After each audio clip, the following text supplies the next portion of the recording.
సాధ్యం.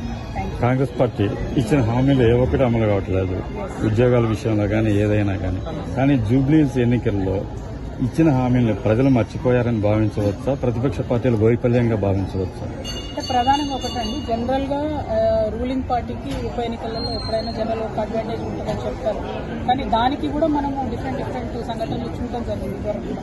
ఇవాళ జూబ్లీహిల్స్ లో జరిగింది నేను అనుకోవడం అయితే, ఒక పక్క కాంగ్రెస్ పార్టీ మీద కోపం ఉన్నప్పుడు ఇప్పుడు గ్రామాల్లో మీరు ఎవరినన్నా అడగండి, ఏ ఒక్క పథకం రావట్లేదు, పెన్షన్ పెరగట్లేదు, మహిళలకు 2500 ఇస్తామన్నారు ఇవ్వడం లేదు, వికలాంగులకు పెన్షన్ పెంచుతామన్నారు పెన్షన్ పెంచడం లేదు, 6 గ్యారెంటీలో ఏ ఒక్కటి అమలు అవ్వడం లేదు.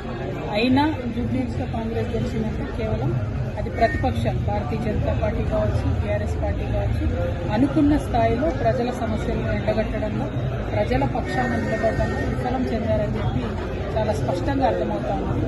అందుకే తెలంగాణ జాగృతి ఆ బాధ్యతను మా నెత్తి మీద పెట్టుకొని మొత్తం తెలంగాణ కూడా ఉన్నటువంటి సమస్య